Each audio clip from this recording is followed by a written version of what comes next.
Monsieur le Président, Monsieur le Ministre, mes chers collègues, je souhaite remercier les auteurs de cette proposition de loi ainsi que les rapporteurs pour ce texte attendu.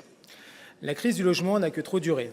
Nous avons eu l'occasion d'en débattre à de nombreuses reprises dans cet hémicycle, de voter plusieurs mesures, tantôt pour réguler les meublés de tourisme, tantôt pour renforcer les places d'hébergement d'urgence, tantôt pour clarifier les obligations de rénovation énergétique. Mais le problème reste global, généralisé à l'ensemble du territoire.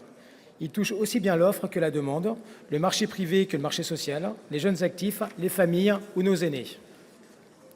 Nous avons en effet besoin d'un plan d'urgence. Vous l'aviez dit, Monsieur le Ministre, ce plan logement doit être un catalogue de mesures et cette proposition de loi en fait partie. Nous saluons les mesures en faveur de l'accès à la propriété.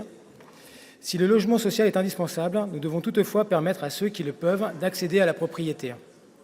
Pour s'y loger d'abord, puis pour créer de l'offre. La pression sur le logement social ne s'en trouvera que réduite et nous pourrons alors mieux cibler et mieux accueillir celles et ceux qui en ont le plus besoin. L'accès à la propriété veut dire construire. Les objectifs de ce texte sont ambitieux, mais ils sont nécessaires et permettront de relancer également les secteurs de la construction, du bâtiment et de l'artisanat qui en ont besoin. Mais l'accès à la propriété, ce n'est pas que le neuf. Le bâti ancien est présent sur nos territoires, dans nos cœurs de bourg, il doit compléter l'offre. Ces spécificités doivent toutefois être prises en considération, notamment lors des rénovations. Les mesures visant à faciliter la transformation de bureaux en logements et à les intégrer au champ des opérations de revitalisation de territoires sont bienvenues. Les locaux vacants se multiplient. Nous devons optimiser le parc immobilier. La transmission des informations sur la vacance des bâtiments devrait renforcer cette dynamique. Il en est de même pour les biens sans maître, en espérant, cette fois, que la disposition ne soit pas retoquée. Nos communes sont des acteurs clés de la politique du logement. Aussi, nous espérons que les dispositions prévues dans ce texte, renforcées par celles retenues de la loi visant à simplifier le droit du logement et de l'urbanisme, permettront de relancer le marché du logement. Nous l'avons répété à de multiples reprises, la confiance doit être rétablie entre locataires et bailleurs. Car si plus de la moitié des ménages sont propriétaires de leur résidence principale en France, le parc locatif privé loge un quart des ménages. Il est essentiel à l'équilibre du système. Il est dès lors indispensable de préserver les droits des propriétaires. Si la possibilité de disposer d'un logement décent est un objectif à valeur constitutionnelle, la propriété est quant à elle un droit inviolable et sacré. Les mesures visant à durcir la réponse face au maintien illégal dans un logement ou un local sont largement attendues. Nous devons montrer aux propriétaires que le droit est de leur côté dans ces situations. Il faut leur donner des preuves suffisantes pour qu'ils n'aient plus à craindre de mettre leurs biens en location. Il en va de même pour les collectivités. La population a besoin de ces logements. Nous devons restaurer la confiance. Mais toutes celles et ceux qui ne peuvent y accéder à la propriété ni accéder au marché locatif privé, alors la société intervient. Le logement fonctionne selon une logique de vase communicant.